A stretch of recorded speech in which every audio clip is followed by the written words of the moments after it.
Today here on Off the Field, I'm sitting here with TJ Smith, quarterback, well, former quarterback for North Alabama University. And TJ is joining me today, you know, just because recently on Monday, the NCAA Division I board approved a blanket waiver allowing JUCO or junior college transfers to be eligible for one more year. And that means that they're granted a lot of other opportunities and they get to play one more year of football. So TJ, I'm glad that you can join me on Off the Field. It's a pleasure to have you. Yeah, I'm glad to be here.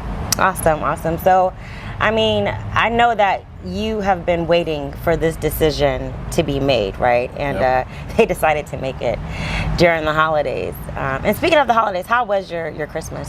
I mean, it was pretty good, you know, just getting back to see my family that I don't really get to see much when I'm out of the state for football and stuff like that. So, you know, it was just good to be back with them. Yeah, and what was your favorite part about Christmas this year? That our Christmas is like Thanksgiving. It's a whole lot of food, more than there is presents. So, yeah. That's awesome. Good cooking and, you know, all that type of stuff and pictures. And so I'm glad you had a good holiday season. But football isn't just over yet. Not necessarily, you know. So with this decision that the NCAA made, how did it affect your decision to enter the transfer portal? You saying what? You say that one more time? Like with the NCAA making the decision to approve another year, you know, for you to be eligible, Right. How did that affect your decision making when it came to entering the transfer portal?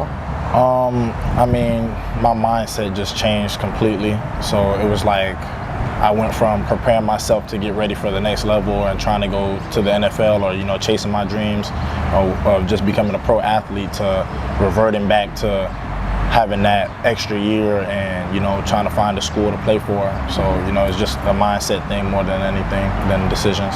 Yeah, so that type of adjustment, I'm sure it's a game changer for you, right? Right. Now, you mentioned to me that you've already been to 3 other schools, right? And what were those other schools? Upper Iowa University, Florida Atlantic, and then North Alabama.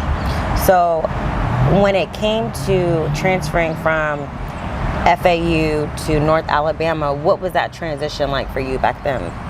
I mean, the transition wasn't much like of a drastic change, you know, because my quarterback coach and my offensive coordinator at Florida Atlantic became the head coach at North Alabama. So, so it wasn't really much different from me. He brought some of the coaches over with him, so it was just a different scenery more than just like people. You know, I had the same people there, so it didn't really feel like much of a change.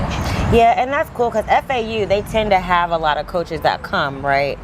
Transferring from other universities and stuff like that. So that's really cool. I mean, there was a rumor that Ray Lewis would be the head coach at FAU recently, which would be insane. Yeah, well, but, you know, that's good that it wasn't that drastic of a change for you, right? So entering the transfer portal, you're a 6-year senior, you know, so kind of similar to Bo Nix in a way and what he went through, but this also gives you more opportunities, right? What are some of those opportunities that you're looking forward to? Just finding, you know, the right coaching staff to, you know, build me as a man, but just, you know, build me more as a player, you know, and try to get me to that next level and where I need to be. Yeah. Well, I know at North Alabama, you were Player of the Week, you know, quite a few times. I think you've broken some records back in 2023 as well for North Alabama. So that's pretty cool that you did that. But what did you take away from being at North Alabama and how they kind of helped develop you as a player? I just took away, like, I'd say, just the brotherhood, the bond that we had with the players, you know, like they went from being teammates to brothers. So, I mean, that's really what made me decide to stay at North Alabama a second year. Yeah. And, you know, just fight through adversity and overcome all the obstacles I was facing. What was the most challenging part about your football career there? I'd just say, like, feeling like I know I should be on the field or or feeling like I know I'm the guy for this team, and not being able to play and sitting back and watching, that just, you know, it's more of a mental battle than it is physical. So it's like I could put in all the work I want to and not play. So it just felt like it was all for nothing. Yeah, I mean, mental toughness is what that is. But I mean, I know that can be challenging, right? That's why a lot of players enter the transfer portal, because of playtime. Right. I mean, you were really good at MacArthur coming out of high school. I mean, I think you had an advantage just coming out of South Florida, period, when it comes to football, right? South Florida develops the best players, I would say, in football. And so, you know, when it came to making that decision, leaving North Alabama University, I saw the message, you know, you made the announcement that you're going to enter the transfer portal. You know, what was the first thing that came to mind? Just first of all, my family, you know, just thinking about what situation can I put myself in to, you know, better them. So outside of everything else, nothing else mattered to me, because, you know, they're the only reason I play football. So yeah, that's awesome. Now, when it comes to, you know, the idea that you're going to another school, right? What are you looking for now? I mean, you've kind of been through this experience, the transition, and how this works a few times, you know what I'm saying? And each time you were looking for something different. So what's next? Like, what you really want to focus on? I feel like after this season I played at North Alabama, I put on tape what I can do on the field. So I just feel like this next level just needs to be national exposure, just so like the next level can see me. My bad, excuse me. But if I find a thing,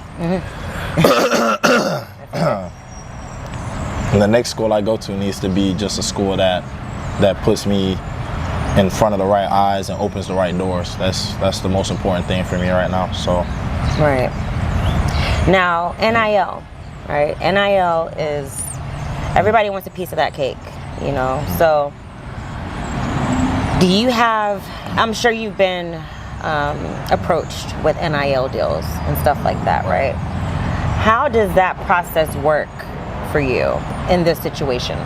As of like finding another school, or you're before you were able to enter the transfer portal, you made that decision. How was NIL playing a role in this JUCO situation, where, like, you know, at the same time, you guys weren't granted like the same amount of opportunities as other, you know, D1 colleges, right? So how was NIL kind of affected by that? I mean, it's like the higher level you go, you know, the more NIL you're exposed to.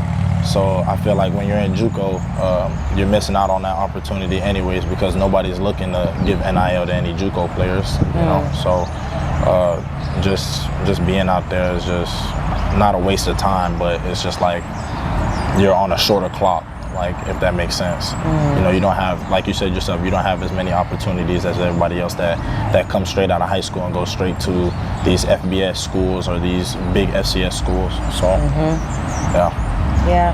So what are some schools that are, you know, on your list right now? I know you haven't necessarily made a final decision yet, but what are some of the universities that are on your list? That are talking to me, or that I want to talk to? You want to talk to? I mean, it'd be cool to play at Miami, you know, just because both of my parents went there. You know, they were alumni, won national championships. You know, I'm not scared of competition, so I mean, just going at Miami would just be like a dream come true. Yeah, it would. Your dad's a huge Hurricane fan, I know for a fact. But what do you really love about their program? I mean, what did you think about Cam Ward this year and that whole Heisman situation? Honestly, if you ask me, I feel like Cam Ward was robbed. Okay. But, you know, it's all opinion based. But I feel like Cam Ward came in, you know, he did exactly what he needed to do. And he might have just set like the next foundation for Miami, like just going forward for trying to figure out what their brand is trying to look like, if that makes sense. Like back then, Miami had had like a standard to uphold where it was like, oh, if you play Miami, they got the best players, they got, you know, national championships and all that. Even though they didn't win a national championship and make the playoffs, it'll help recruiting for Miami. I feel like Miami would just take that next step forward if they find another guy like him. Yeah, and I mean, it would be great if that could be you. Right. You know what I'm saying? I think that Miami is a program that should start looking, you know, at other, not just, you know, the top recruits, or, you know, looking at some of the other players who are, you know, ranked in such a way where they're kind of like the spotlight. Like, for instance, a lot of people, you know, felt like you just said, Cam Ward was robbed of winning the Heisman, you know, but then there was Shador, right? If you could kind of describe your style of play as a quarterback, how would you describe your style of play when you know, look at players like Shador, who I personally think needs a little bit more time to be more developed as a quarterback, but how would you describe your style of play? Comparing it to somebody that's already where I want to go? Yeah. I'd say like a Houston Deshaun Watson, or like, you know, like Russell Wilson in a way. But I'm not going to say I'm the fastest guy in the world, but I'm also not slow. I'm like very mobile, but my arm is my main focus. Like, that's the one thing that separates me from everybody else. Yeah, the accuracy, the precision, you know, when it comes to the throw. I mean, most quarterbacks are not really supposed to be running the ball, but that's just an advantage. I mean, you have the height, right? You have the versatility, so I could really see that. Right. And that's something you can easily work on. I mean, we're on a track. It's track season. Most football players tap into track to kind of work on that too. You know what I'm saying? So that's really cool. Deshaun Watson is a great quarterback, and when he was coming in, it was this whole thing, like, as the contract that he got, like all this money. Right. You know what I'm saying? And so, but that's the type of quarterback he was held to, that caliber. So that's really cool, Deshaun Watson. Now, what are some other NFL teams that you follow, in a sense, when it comes to their program and their coaching? Oh, the Ravens. Oh, yeah. Easily.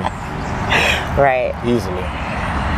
What do you think about Lamar Jackson and all the records and all the things that he's accomplishing right now on the field? I think it's amazing, just because, like, I love me a good underdog story, because I've been dealing with it my whole life, where people overlook me and think I'm not as good as they say they are, you know? So, I mean, I just love that underdog story. And just to see everybody talk bad about him coming into the league and saying he's not a quarterback, this and that, blase, blase. But, you know, the NFL is really changing now, and there's a whole lot of more colored quarterbacks.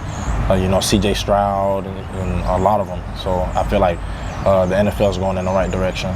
Yeah, that's a great point that you bring up, right? Not a lot of black quarterbacks, right? That's why they came out with that documentary, you know, on Amazon Prime about the number of black quarterbacks that are in the league, and that did make way and pave the way for up-and-coming quarterbacks like yourself, right? So I think that when we're looking at the social aspect of things, yeah, there's been a lot of progress made in the NFL. But yeah, they do still receive a lot of backlash, you know. Michael Vick went through some things. And I mean, I think that Lamar Jackson, the fact that he's from Broward is also what really resonates with people, because we have a lot of talent down here. Right? Who are some of the quarterbacks who continue to inspire you till today? Well, you already said it yourself, Lamar Jackson. But before Lamar, there was Teddy Bridgewater. Teddy Bridgewater was definitely a quarterback I looked up to and wanted to model my game after, but not model after it completely, but, you know, take little pieces from each and everybody else's game and just making it my own. What do you think about him going back to the league? Oh, no, he's trying to get 2 rings in one season. For sure. Okay, that's a good way to look at it. I can definitely see the Cinderella story right there, for sure. Yeah, that's really cool, though. I mean, to come back, coach your alma mater, you know, your high school, and then to sit. The funny thing is that the team apparently already knew that he was leaving. Right. And they are in total support of that. You know what I'm saying? And that's because down here, I think the coach-player relationship is not just surface level. You know, it goes deeper than that, and that's proof right there. Yeah. So TJ, what I just want to know, I have to know, what are you most proud of so far in your football career? I just say building resilience. You know, just after everything I've been through, it's easy, you know, to throw the towel in and, you know, just give up and walk away from the game. But, you know, I got so much love for it, and the benefits that I get from it not only benefits me, but my family. But I'd probably say just battling through adversity all this time, you know, and just staying strong. You know, it's like J. Cole said in his song, that it's beauty in the struggle. Yeah. So, you know, that's just the main thing that I'm most proud of, just building that resilience and being tough. And what was like one of the lowest points for you in your football career when you almost threw in the towel? I'd probably say that first year at North Alabama when my team was losing, and it felt like my team wanted me to play, and we were having a bad season. My team wanted me to play, but it was just like the coach just wasn't with it. So, you know, I'd probably say that was the lowest point for sure. Yeah, and again, that ties into why playtime is one of the priorities for you, right? So I totally get that. And we were saying this, I was talking to you about this earlier, you know, like coaches they tend to focus on more of like the physical attributes that you have, right? Your physical skill set on the field, your stats, you know. I get that's a part of the game, but they don't necessarily always take the time to get to know you as a player. You know what I'm saying? Especially like with this transfer portal stuff and the NIL and all these changes in college football. It's not necessarily stressed enough to really get to know the player, to not make them feel alienated or like they don't add value to the team.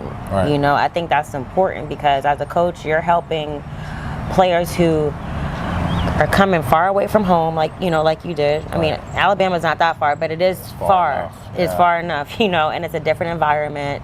You're not familiar with the culture in that area, you know, and you may not, sometimes, like you said, you didn't always feel like you had somebody to talk to, you know, and they may not understand. So I think the coach should openly talk about these things and put everything on the table to let players know that, hey, like, I'm here for you, even in that light and in that space, not just coaching on the field. You know, I think that makes a big difference. So I think you're going to do great at the next school. So I'm looking forward to seeing you on the field and all the success off the field. Yeah, appreciate it. I'm praying for the best. Okay. So TJ, you know, as we come to a close here, what do you hope to accomplish both on and off the field at your new school? On the field, I just say, you know, just let my play speak for itself. You know, just you know, putting all the hard work that I've put in when nobody's watching, and just, you know, putting it on display for the world to see. And hopefully that gets me to where I want to get, the NFL. And off the field, I'd just say my backup plan would be, you know, that sport broadcast. You know, I'm into playing video games, streaming, stuff like that too. And I mean, that's basically it, you know. Yeah. Now, streaming, you can make a lot of money. We were just kind of talking about this, but you can make a lot of money doing that. It's a whole thing now. It's a whole world now, and you have a lot of like people who really invest in that world too, you know, and they get the return. But that's awesome. You know, I think that when you're on the field, focusing on, you know, becoming an elite player or the best that you can be is fine. But as long as, like you said, make sure that your work showing for itself. Doesn't matter what number or what round you go in the NFL draft, because we know some of the greatest football players were not all in the first round draft. I mean, in the first round draft pick or, you know, top picks or anything like that. So it's not about focusing on so much what number and where you fall, but it's just you're given the opportunity. And I think that's where we can go from there. Yeah. You know, streaming is like, you can literally make millions from your house without even having to leave. And, you know, it's real convenient since I'm playing football, you know. Majority of the time when you're playing football, it's just, you're always outside. And when you're outside, you're playing, like, you're doing things that has to do with football. 6 a.m. all the way to however long the coaches have you. You know, when you get back, you know, playing the game is just like, it gives you a peace of mind, and I might as well like make money while I'm doing it. So I just stream. Right, because growing up, it used to be like, you know, get off the game, you know, just, you know, it's not looked at always being as productive, but now it's changed, right? There's a different way. Now, you said sports broadcasting, right? Do you have any current sports reporters, commentators, or analysts that you kind of like and like you follow? I mean, of course, everyone knows like about Stephen A. Smith, but there's other ones, you know, like Brian Clark. There's, you know, there's also Nate Burleson. There's different analysts out there, different styles, of course. Right. Anybody in particular? I'd probably say just growing up, you know, since I said I play a lot of video games. Just back then, my dad, just sitting there watching my dad play NCAA with the 2001 Hurricanes or whoever, you know, just hearing Kirk Herbstreit on the video game, it just kind of stuck with me. Yeah, Kirk is pretty legendary. But also a former Buckeye, so that's great. I love that you mentioned his name, so that's awesome. So TJ, are you prioritizing playtime, program prestige, or academic opportunities when it comes to entering a new football program? Just playtime in general. I would say the prestige of the college too, but just a little bit of both, like a middle ground, you know? Yeah. Academics is always something that I've always never had a problem with, so. Right, and what were you majoring in at North Alabama? Interdisciplinary studies, but I wanted it to be sports communication. So is that like the long-term goal to ultimately do sports communication? Right. And what do you want to do with that long-term wise? I'd say like be a ESPN sports analyst, you know, stuff like that. Be on TV, on the field, you know, mic and the whole mile, you know. Yeah, I think people forget that you don't have to be on the field, you know, for so many years to the point where you can't play anymore, or you have memory issues, cognitive issues. You know, I think that you can still be in that sports atmosphere on the football field in those roles. Right. And I think that in your generation, even in my generation, you know, that really wasn't stressed enough. You know, it's just all about being on the field, you know. So that's great that, you know, that's ultimately the goal for you, because that's a great atmosphere, a great career, and you can continue to grow with that, you know. Right. So that's awesome. Now, when it comes to,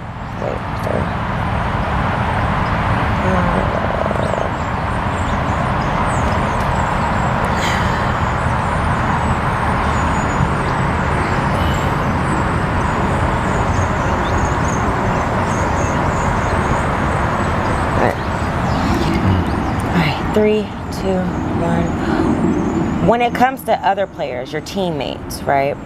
What advice would you give them when it comes to this transfer portal world, right? And making that final decision to leave a program that they at one point called family? I'd just say leave your faith in God. Don't get lost in the portal, because, you know, nowadays there's a lot of people that's in the transfer portal. Yeah, thousands. Yeah. So, and a lot of people get in the transfer portal and don't know where they're going, and they get lost in there and, you know, end up going somewhere where they regret going. So that's the only advice I'd have for them. Is there anything you would have done differently looking back? You know, you've been to 3 schools.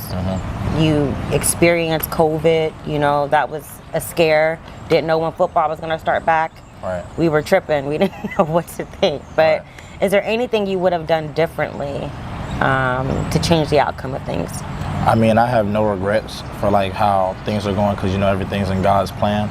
Yeah. So, I mean, the only thing I would probably change is just finding one school and just staying there, like, and finding like that right coach on my first try, you know, finding that right coach to believe in me and make me, you know, into a better player, a better man.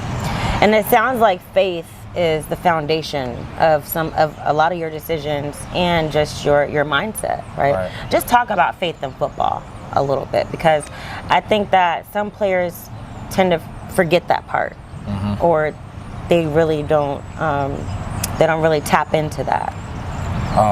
I'd say faith and football go hand in hand. You know, faith is just believing in things that you don't see. You know, but just knowing that there's something higher, someone higher, and controlling all of it, pulling all the strings, and, you know, just being humble and being patient. If you were, I mean, when you get in that position, like C.J. Stroud, he is a quarterback, a football player who's very vocal about his faith, God, Christ, and things of that nature. And not all quarterbacks are like that, you know. But do you see yourself being vocal? If, you know, you get into in the NFL, would you be a vocal quarterback and talking about faith and God? And, for sure. Yeah. For sure. I would never shy away from, you know, just spreading the word of God, you know, just letting people know. And you don't know who might be listening, who might need to hear it. But, you know, I'd never shy away from it.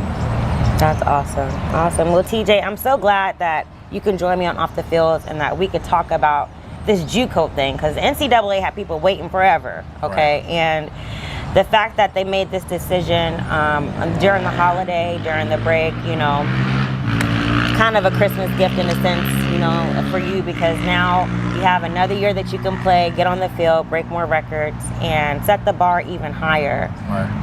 And of course, get those NIL deals. So yeah, that's a plus. Yeah. So thanks for joining me again, and I wish you all the best of luck. Appreciate it. Happy to be here, though. Thank you. Okay.